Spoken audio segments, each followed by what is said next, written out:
Well, hey gang, this is Jeff with Mission Musician, back with another video for you. And today I want to talk about guitar sims and different ways to use even just stock guitar sims. As a matter of fact, in this session, most of these guitar sims are stock. So, as a matter of fact, no, there's one that isn't. Two that aren't, I should say. So, this is kind of a weird session. This is a Kenny Gioa session that I got just to mess around. And in this session, all of the guitar tracks, every single one of them are DI signals. So let me just play a second of this for you so you can see what I'm talking about.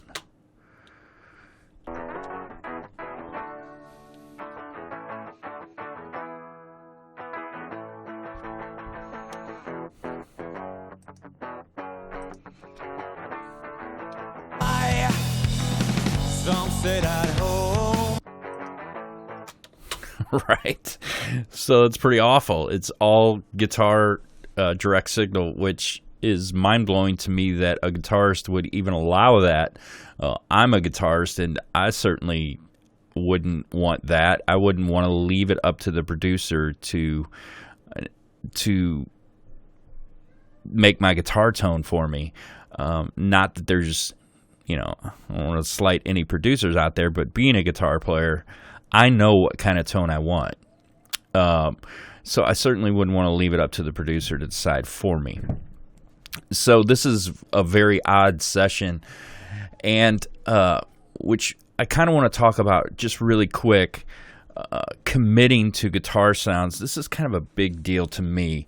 I see a lot of young musicians just record just tons of guitars, and because they can't settle on a sound, so I have to sift through sessions and decide what's working and what's not. What you should really do when you record is commit to the sound and then build from it. And I'm not just talking about guitars, I'm talking about drums, bass, guitars, vocals. You have to commit to the sound when you're recording. If it's not working in the recording phase, it will not work in the mix phase. So don't record a part and think, oh, well, I can fix it in the mix phase. It doesn't work that way. You need to really try to record the best possible tracks you can and the tone that you want,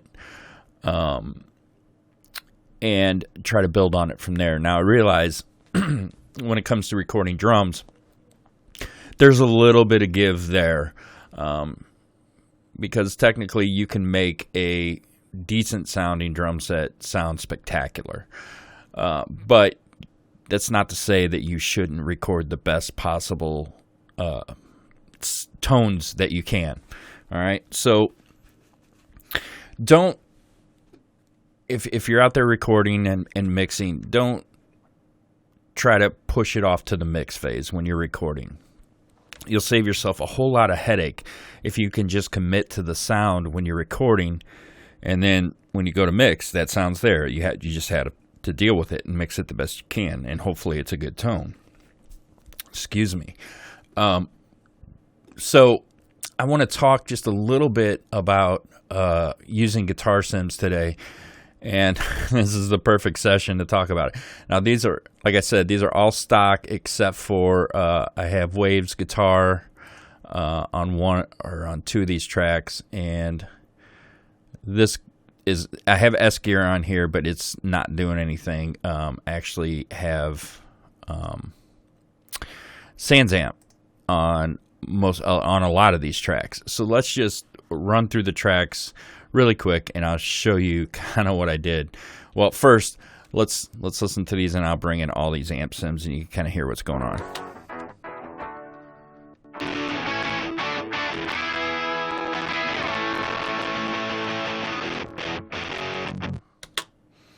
And I don't know why the audio's crackling. Hold on just a second. I don't know if you can hear that there. I'm going to shorten this window a little bit.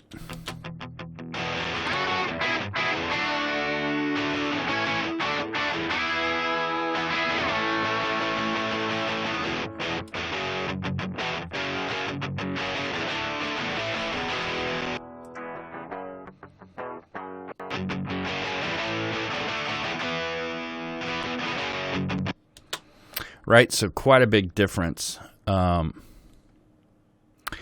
tight. I'm having to just try to figure out why this audio is crackling. Give me just a second. I'll be right back. All right, sorry about that. So let's just run through really quick the different things that are going on here. So like I said, I've got pretty much all stock amp simulation on here with the exception of a few. So Pro Tools comes with 11 Lite, but Pro Tools 12, actually 12.4, I believe, comes with 11, the full bundle. Now, I didn't have it when I was mixing this song, so I just used the 11 Lite. And there's only a couple of different amps, and there's only, I think, 2 cabinets, the V30 and the Green 25 watt. And so I just used what I had and made it sound as best as I could. And then let's take a listen to this guy here.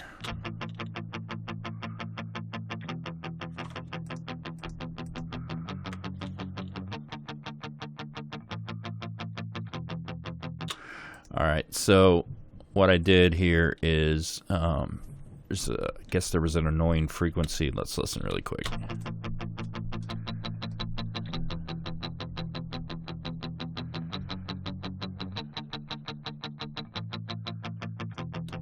And that's the problem I have with amp sims in general, is the digital fizz on the top end drives me bonkers.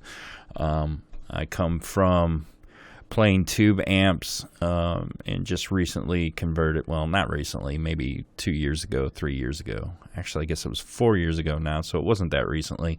Converted to Kemper profiling amp, which is what I use to record. But I used to actually have an 11 rack, and I got so frustrated with the digital fizz on the top end that I just stopped using it. And it's actually a pretty good, what do I want to say? It's a good guitar amp simulation if you can dial out the fizz. And I just used to have a nightmare with doing that. And so what else I've got on here is a Slick EQ by TDR. And this is a great EQ for guitars, and what's even better is it's free. I've mentioned this in a couple of my other videos.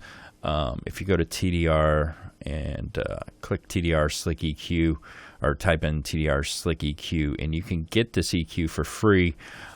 It's a great EQ for distorted guitars, and I really like using it. So looks like I boosted a little bit in the 2 kilohertz area, and now normally that's considered the pain frequency. So you don't want a whole bunch of guitars boosted in this area in the 2 kilohertz range, because it'll get really fatiguing on your ear. But this guitar definitely needed it, so that's what I did. And it looks like it followed it up with a little cut in the low end. And so let's see here.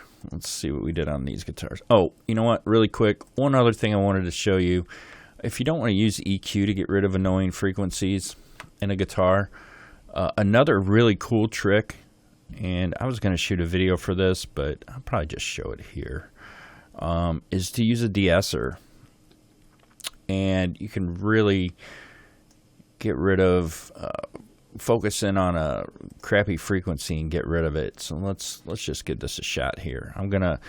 This is a stock de-esser from Pro Tools, and I don't like using de-essers on vocals, especially this de-esser. I just don't like what it does.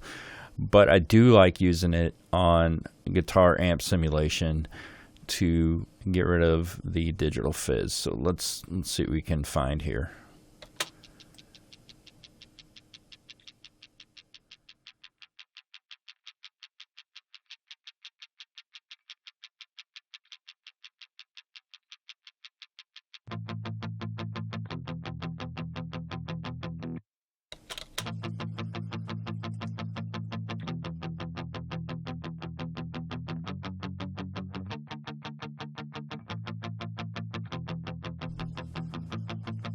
Probably not a good example on this particular guitar. But that is a really cool way to get rid of that fizz up at the top. And if you're a guitar player, you know exactly what I'm talking about. So let's listen to these two main tracks here. I think these play through the whole song except for the intro.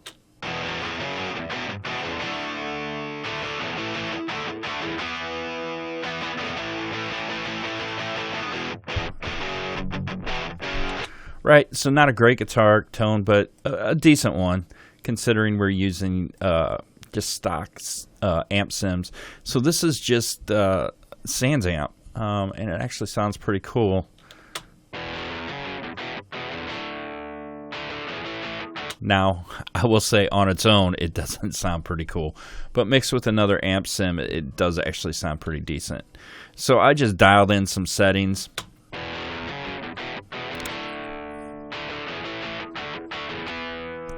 And then did some boosting, actually quite a bit at 2.5.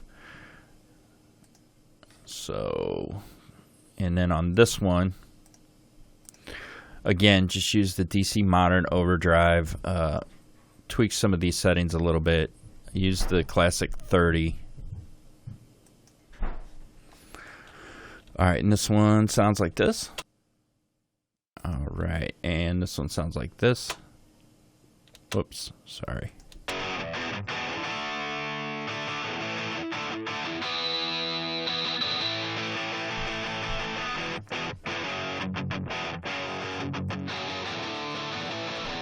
So you can really hear that nasty fizziness when I take this one band EQ out.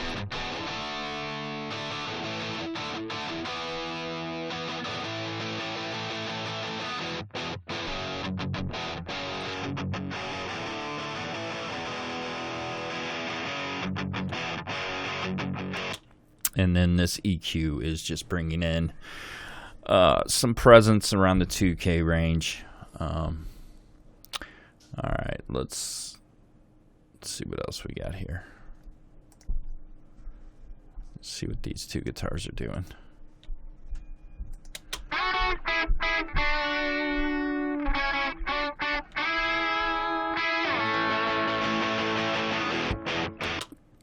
All right, so it looks like I used, let's see, do I have an amp on? Yeah, I just got this Waves guitar solo. It's not a great amp sim by any stretch of the imagination, but what I really got it for were the pedals. So I do have an amp on it, and I have a overdrive on it as well, and these two sound like this.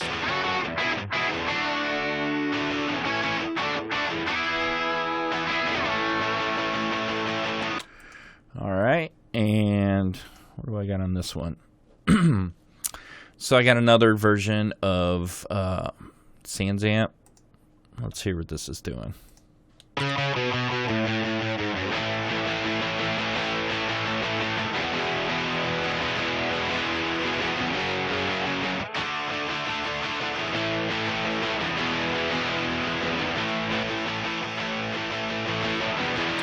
So it's just doubling up in the chorus.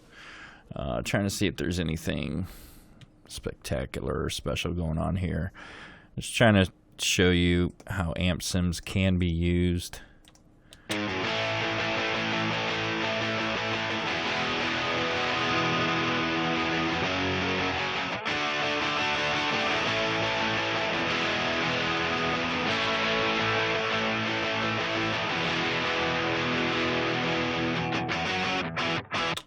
So that's just some more doubling up. And then there's a wah track here. Again, I just used Sans amp. Let's take a listen to this.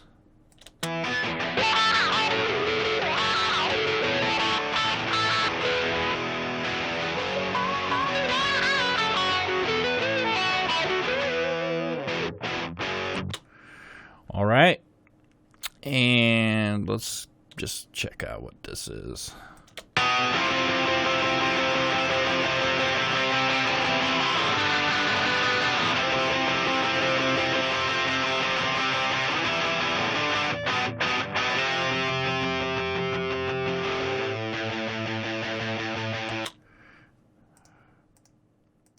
Sorry, I wanted to kind of hear that in solo really quick.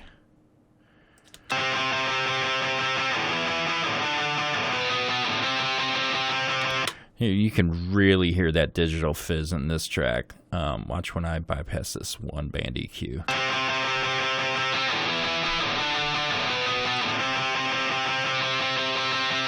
And that's the thing that really annoys me, that high-end hiss. I just, ugh. So that's pretty much it. I just wanted to kind of run through how you can make amp sims work in a mix. So let me play you just a little bit of this.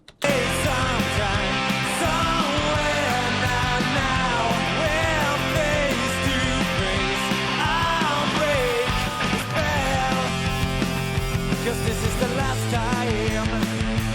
Never again now. No, never again. No, never again. So how could you know? Do you barely? Right? So that's all I got for you today.